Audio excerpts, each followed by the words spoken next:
তাহসিন রিয়াজ, আমি আপনার কাছে একটু শুনি যে আসলে বাংলাদেশে এ ধরনের কৌশল আমরা দেখতে পাচ্ছি, আগামীতে সেই কৌশল, এরকম কৌশলের সম্ভাবনা আপনি কতটুকু দেখেন?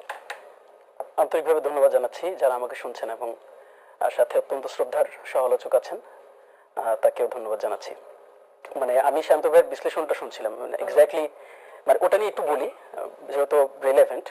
বিশ্লেষণটা মানে অ্যাকিউরেট এই জন্য, 2021 সালে আনন্দবাজার পত্রিকা একেবারে হুবহু এই শিরোনামটাই করেছিল। 2021 সালে যখন আমরা দেখলাম যে আপনার বাম এবং বিজেপি এবং তার পাশাপাশি হচ্ছে কংগ্রেস একেবারে ধরাশায়ী হলো এবং বিজেপি হয়ে উঠলো তখন প্রধান বিরোধী দল, আপনার খেয়াল থাকার কথা। তো ওই সময়েও কিন্তু বামদের মধ্যে এরকম একটা স্ট্র্যাটেজিক্যাল অ্যাপ্রোচ ডেভেলপ হয়েছে। আমরা জানি যে 2001-06 একেবারে পুরো টাইমটা জুড়ে কিন্তু বামদের মানে চরম লেভেলের আধিপত্য আমরা এই বাংলা জুড়ে দেখেছি। তো ওই সময়ের যে সাইকোলজি, ওই সাইকোলজিটা ঠিক এইভাবেই করেই ড্রিভেন ছিল। পরবর্তী সময়ে এবার এসে আমরা দেখলাম, এটা কিন্তু নতুন না, এই স্লোগানটা যেটা আমরা এখন দেখছি নতুন, এটা দীর্ঘদিনের বিজেপির কৌশল। তো এই কৌশলটা আমার কাছে মনে হয়েছে যে যেটা শান্ত ভাই বললেন আর কি, যে এটা শুধুমাত্র পশ্চিম বাংলার জন্য না, বরং এই পুরো সাবকন্টিনেন্টের জন্যই হচ্ছে খুবই থ্রেটেন একটা জায়গায় চলে যাবে।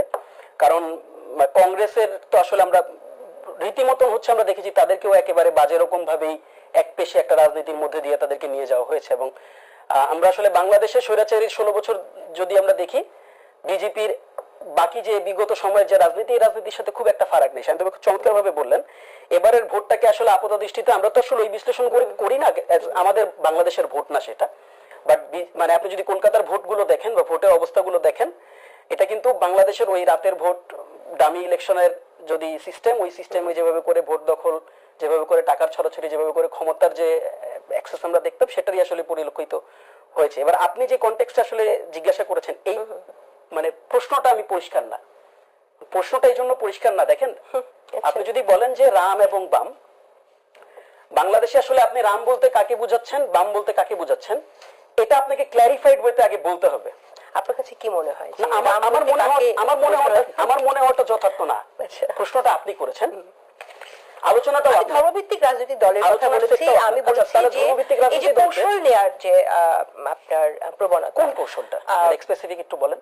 কৌশল বলতে এগিয়ে যাওয়ার কৌশল, যেটা আমরা পশ্চিমবঙ্গে দেখলাম যে বাম রাজনৈতিক দলগুলো যে কৌশল নিল, সামনে এগিয়ে যাওয়ার জন্য কৌশল নিয়েছে, আদর্শের দিক থেকে একদম বিপরীত জায়গায় দাঁড়িয়ে থাকার পরও তাদেরকে ভোট দিয়েছে। এরকম কৌশল বাংলাদেশে যে রাজনৈতিক দলগুলো আছে তারা নেবে কিনা বা আপনারাও নিচ্ছেন কিনা সেটা জানতে চাই। কারণ আপনাদের সাথে যেমন ধরেন আপনারা ভোটের রাজনীতির জন্য আমি আন্ডারস্ট্যান্ড করেছি, আমি তো আপনাকে বলি, দেখেন প্রথমত এই রাম এবং বাম, এই যে রাম যে শব্দটা, এই রাম শব্দটা দিয়ে বেসিক্যালি বিজেপি আনন্দবাজার 2021 সালের শিরোনামে, আনন্দবাজার 2024 সালের শিরোনামে এই খবরগুলো আছে।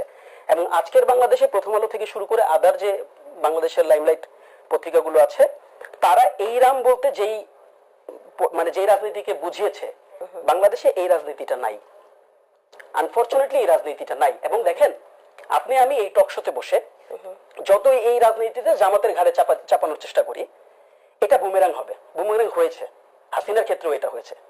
এটা কেন বলছি, দেখেন আমাদেরকে একটা জায়গায় আসতে হবে, একটা সিদ্ধান্তে আসতে হবে। জামাতের প্রশ্ন ওই সিদ্ধান্তে আসতে হবে। কি সিদ্ধান্ত সেটা জানেন? সেটা হচ্ছে যে আজকে যে প্রশ্নটা আপনি করেছেন আমাকে, যদিও এই রাম রেলেভেন্ট থেকে আমি উত্তর দিচ্ছি না, আমার এটাতে ডিসঅ্যাপয়েন্টমেন্ট আছে, দ্বিমত আছে, ডিসএগ্রিমেন্ট আছে, আমি ডিসএগ্রিমেন্টটা প্লেস করলাম। বামের প্রশ্নে আমি জামাতকে দেখতে চাই না, দেখবো না, এটা আমি শিওরলি শান্ত ভাবে দেখতে চাবে না, কারণ that's a different political view point. ভারতে বিজেপি যে রাজনীতিটা করে সেটা কমপ্লিটলি রেডিক্যাল একটা পলিটিক্স, এবং ওই পলিটিক্সের ধর্মান্ধতা যে পর্যায়ের আছে, ওই পর্যায়ে বাংলাদেশ জামাত ইসলামী ওই রাজনীতিটা বাংলাদেশে এখন পর্যন্ত করার সুযোগই পায়নি। সুযোগ পাইলে কি হবে সেটা একটা প্রশ্ন। এবং বাংলাদেশের পলিটিক্যাল এজেন্ডা যেটা জামাতের, এই এজেন্ডাগুলো যদি আপনি দেখেন, বিগত আমরা এই কথাগুলো একাধিকবার বলেছি, বিগত সময়ে জোট সরকারের সময় যখন আমরা জামাত ইসলামীকে দেখেছি, তাদেরকে আমরা গণতান্ত্রিক রূপেই দেখেছি।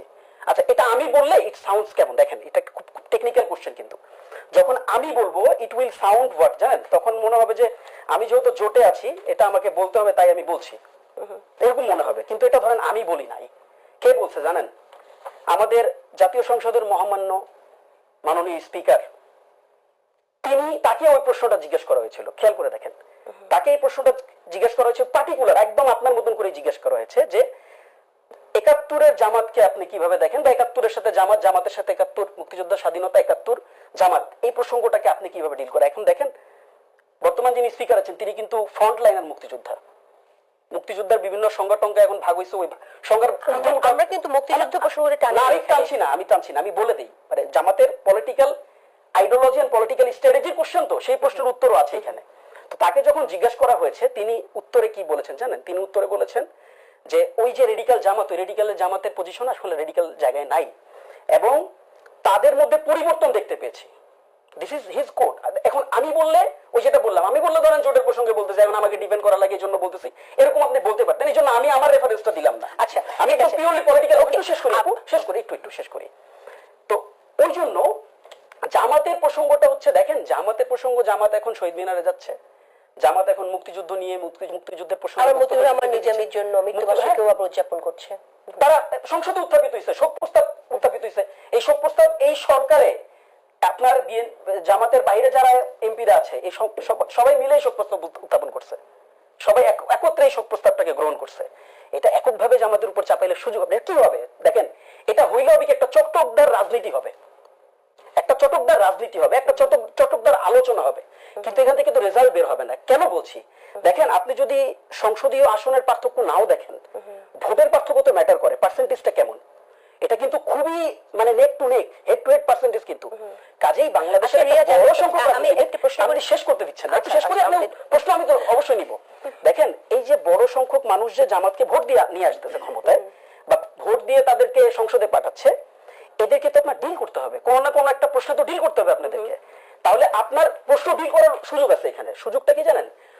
সুযোগটা হচ্ছে আপনি তাকে ডেমোক্রেসির প্যারামিটারে দেখবেন, আপনি দেখেন ডেমোক্রেটিক কিনা, তার আচরণগুলো ডেমোক্রেটিক কিনা এটা দেখবেন। আপনি দেখবেন তার আচরণগুলো সাংবিধানিক কিনা, শেষ করে দিচ্ছি, তার আচরণগুলো সংবিধান পরিপন্থী নাকি সংবিধানপন্থী। আপনি দেখবেন তারা ডেমোক্রেটিক নাকি আনডেমোক্রেটিক। আপনি দেখবেন তারা লিবারেল পলিটিক্সটা করতেছে, দ্যাট মিন্স পলিটিক্যাল আইডিওলজি তার ধর্মের জায়গা ঠিক রেখে সে লিবারেল পলিটিক্স করতেছে, সে সংসদের নারী পাঠাচ্ছে কি পাঠাচ্ছে না, প্রশ্নটা ঠিক এই জায়গা থেকে ডিল করতে হবে। এই জায়গা থেকে ডিল করলে বাকি প্রশ্নের উত্তরগুলো আই গেস জামাত দিবে, এটা আমার দেখার দরকার নাই। আমি একেবারে 0 পয়েন্ট থেকে, এই জন্য আমি বলছি, আমি আমার প্রসঙ্গ রেফারেন্স করি, 0 পয়েন্ট থেকে আমি এটাকে আপনাকে জাস্ট কোট করলাম। আচ্ছা, কেন করলাম? কারণ ওই রামের সাথে যদি জামাতকে দিলাম, আমি আমার দিন। ওকে, তাইলে আমার একটি ছোট প্রশ্ন এই জায়গাটা, আপনি যে কথাটা বলছেন, ইট সাউন্ডস রিয়েলি গুড, যে জামাতের মধ্যে অনেক পরিবর্তন আপনি দেখছেন, জামাতকে ডেমোক্রেটিক, আপনি এগ্রি করছেন বলে আপনি অবশ্যই জামাত ডেমোক্রেটিক্যালি চলছে, লিবারেল পলিটিক্যাল ভিউজ দেখছেন আপনি জামাতের মধ্যে, সব কথা বলছেন।